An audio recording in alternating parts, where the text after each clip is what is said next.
से शुरू करें। फ्रेंड्स नमस्कार, नीतू स्टडी हब में आपका बहुत-बहुत स्वागत है। हम हिंदी व्याकरण के क्वेश्चन देख रहे थे, चलिए देखते हैं। क्षुब्ध भाववाचक संज्ञा का सही विकल्प नहीं है। व्युत्पत्ति के आधार पर संज्ञा 3 प्रकार की होती है, रूढ़, यौगिक, योगरूप।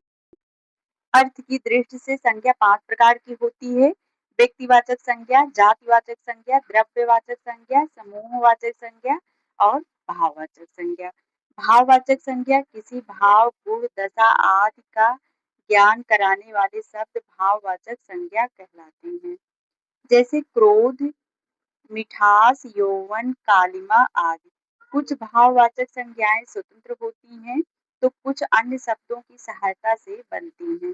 सिलाई, भ्रातृत्व, दानवता में भाववाचक संज्ञा निहित है। क्वेश्चन नंबर 112 है, निम्न विकल्पों में से उस विकल्प का चयन कीजिए जो मध्यम पुरुषवाचक सर्वनाम का सही विकल्प है। ऑप्शन ए उसकी, बी वह, सी मेरे, डी आप। राइट आंसर है ऑप्शन डी आप। आप मध्यम पुरुषवाचक सर्वनाम का सही विकल्प है। पुरुषवाचक सर्वनाम के प्रकार: उत्तम पुरुषवाचक सर्वनाम मैं, हम लोग, मैंने, हमने, हमारा, मेरा, मुझको आदि। मध्यम पुरुषवाचक सर्वनाम तू, तुम, आप, तुम लोग, तुम्हें, तुमको आदि। अन्य पुरुषवाचक सर्वनाम यह, वह, वे, उनकी, उनसे, उसको। मेरे ए उत्तम पुरुषवाचक सर्वनाम है। उसकी मैं अन्य पुरुषवाचक सर्वनाम है। वह में भी अन्य पुरुषवाचक सर्वनाम है। क्वेश्चन नंबर 113 है, निम्न विकल्पों में से उस विकल्प का चयन कीजिए जो दिए गए वाक्य के अनुसार विशेषण के भेद का सही विकल्प हो। मुझे खाना बनाने के लिए थोड़ा सा सामान चाहिए। ऑप्शन ए संख्यावाचक विशेषण, बी गुणवाचक विशेषण, सी परिमाणवाचक विशेषण, डी सार्वनामिक विशेषण। राइट आंसर है ऑप्शन सी परिमाणवाचक विशेषण। विशेषण मूलतः 4 प्रकार के होते हैं। सार्वनामिक विशेषण, विशेषण के रूप में प्रयुक्त होने वाले सर्वनाम को सार्वनामिक विशेषण कहते हैं। यह वह कोई व्यक्ति, कुछ लाभ, जो पुस्तक, कौन, मनुष्य आदि सार्वनामिक विशेषण है। गुणवाचक विशेषण, जो शब्द, संज्ञा अथवा सर्वनाम के गुण, धर्म, स्वभाव का बोध कराते हैं, उन्हें गुणवाचक सर्वनाम कहते हैं। जैसे अच्छा, बुरा, लाल, गोल, पतला, अगला, ऊंचा, भला, सुंदर आदि गुणवाचक हैं। संख्यावाचक विशेषण, जो शब्द, संज्ञा अथवा सर्वनाम की संख्या का बोध कराते हैं, उन्हें संख्यावाचक विशेषण कहा जाता है। 1, 2, 4, आधा, पौना, तिगुना, चौगुना आदि संख्यावाचक विशेषण हैं। परिमाणवाचक विशेषण, जिन विशेषण शब्दों से किसी वस्तु की मात्रा अथवा नाप तौल का ज्ञान हो, वे परिमाणवाचक विशेषण कहलाते हैं। जैसे थोड़ा बहुत, 3 मीटर आदि। क्वेश्चन नंबर 114 है, निम्न विकल्पों में से उस विकल्प का चयन कीजिए जो दिए गए वाक्य के अनुसार विशेषण के भेद का सही विकल्प हो। हमारे विद्यालय में 200 विद्यार्थी पढ़ते हैं। ऑप्शन ए गुणवाचक, बी संख्यावाचक, सी सार्वनामिक, डी परिमाणवाचक। राइट आंसर है ऑप्शन बी संख्यावाचक। 200 विद्यार्थी से निश्चित संख्या का बोध हो रहा है, अतः यह संख्यावाचक विशेषण होगा। ऐसे विशेष शब्द जो किसी संज्ञा या सर्वनाम की संख्या का बोध कराते हैं, वे संख्यावाचक विशेषण कहलाते हैं। क्वेश्चन नंबर 115 है, निम्न विकल्पों में से उस विकल्प का चयन कीजिए जो दिए गए वाक्य के अनुसार सर्वनाम के भेद का सही विकल्प हो। वह फिर प्रथम आया है। ऑप्शन ए प्रश्नवाचक, बी निजवाचक, सी निश्चयवाचक, डी संबंधवाचक। राइट आंसर है इसमें ऑप्शन सी निश्चयवाचक। दिए गए वाक्य में वह शब्द से निश्चित व्यक्ति का संकेत मिल रहा है, अतः वह निश्चयवाचक सर्वनाम का उदाहरण है। जिन सर्वनाम शब्दों में किसी वस्तु, व्यक्ति या स्थान की निश्चितता का बोध हो, वे निश्चयवाचक सर्वनाम कहलाते हैं। जैसे यह, वह, ये, वे आदि।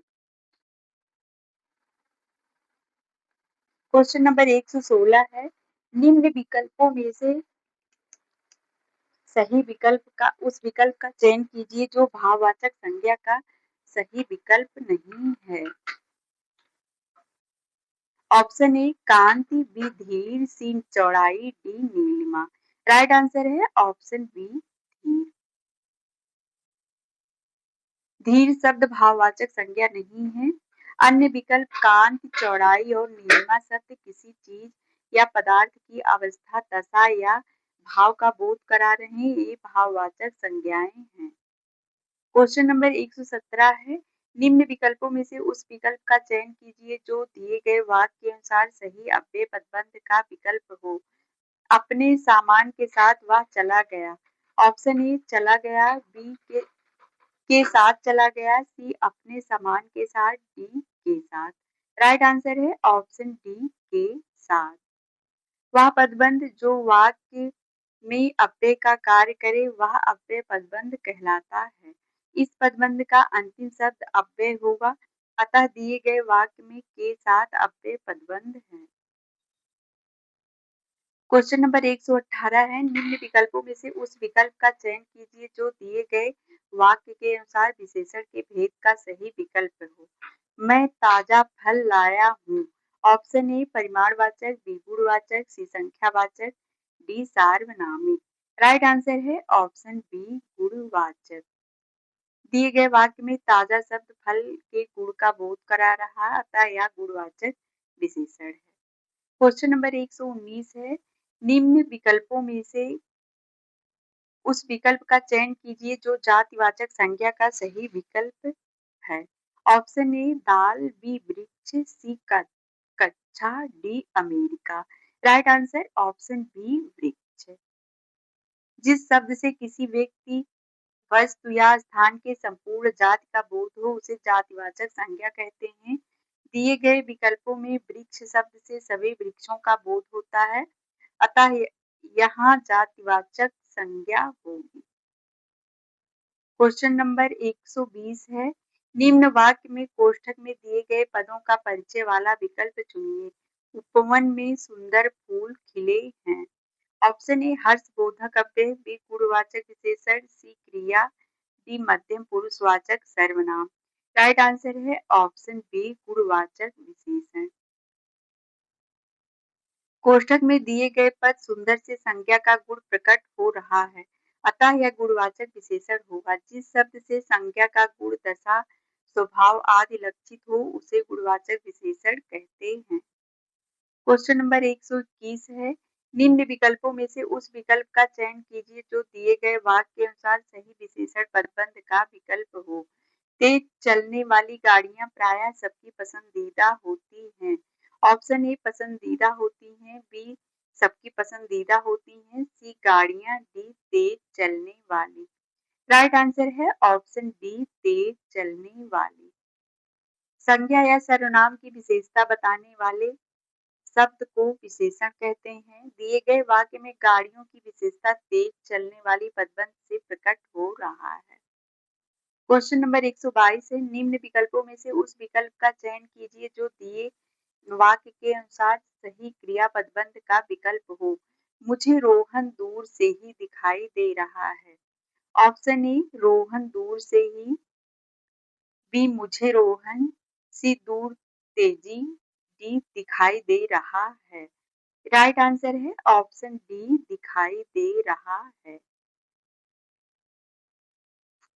पदबंध क्रिया का सही विकल्प है। क्रिया उस शब्दों को कहते हैं जिनसे किसी कार्य का करना या होना व्यक्त हो।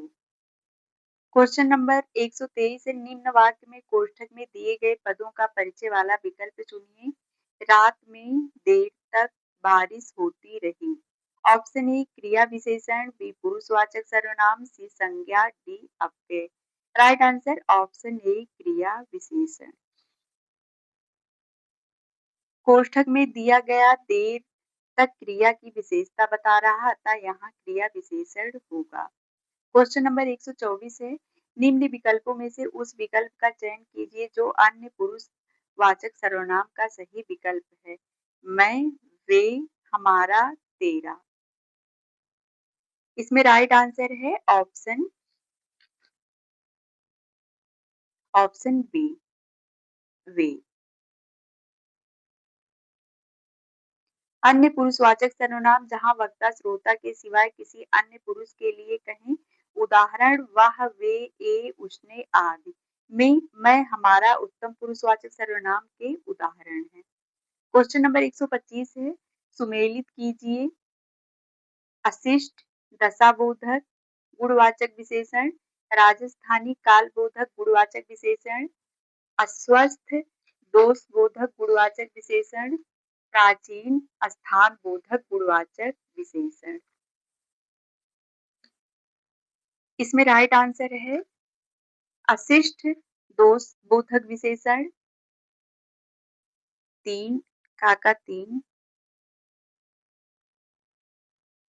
राजस्थानी स्थानबोधक गुणवाचक विशेषण, इसका 4 हो जाएगा। अस्वस्थ दोषबोधक गुणवाचक विशेषण, अस्वस्थ दशाबोधक गुणवाचक विशेषण है, इसमें गलत लिखा हुआ। अस्वस्थ 1, प्राचीन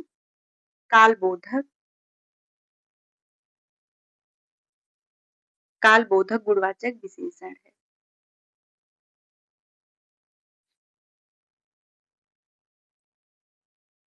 इसमें राइट आंसर है ऑप्शन डी।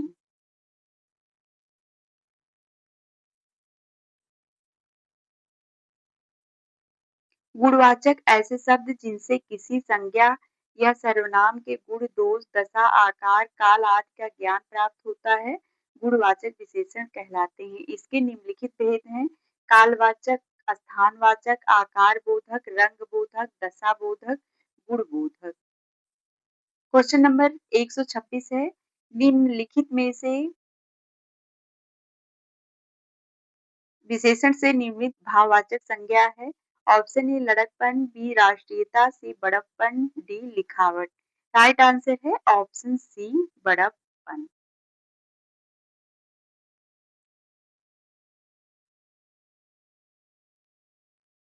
बड़प्पन शब्द विशेषण से निर्मित भाववाचक संज्ञा है। बड़ा प्लस पन विशेषण से निर्मित बड़प्पन। लड़का प्लस पन लड़कपन जातिवाचक संज्ञा से निर्मित है। लिख प्लस आवट लिखावट क्रिया से निर्मित है। क्वेश्चन नंबर 127 है, निम्नलिखित में से किस वाक्य में अनिश्चयवाचक सर्वनाम नहीं है। ऑप्शन ए कोई न कोई तो मेरी बात सुनेगा, बी सब लोगों ने एक दूसरे को अपने अपने पते दिए, सी किसी ने पत्थर मार दिया, हमने भारत में रहकर बहुत कुछ सीखा। राइट आंसर है ऑप्शन बी, सब लोगों ने एक दूसरे को अपने अपने पते दिए।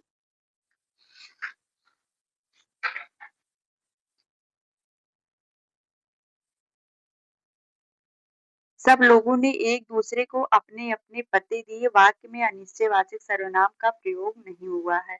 अनिश्चयवाचक सर्वनाम ऐसे शब्द जिनसे किसी निश्चित वस्तु पदार्थ का बोध ना हो, अनिश्चयवाचक सर्वनाम कहलाते हैं, जैसे कुछ, किसी, कोई आदि। फ्रेंड्स, आज के लिए बस इतना ही, मिलते हैं अगले वीडियो में।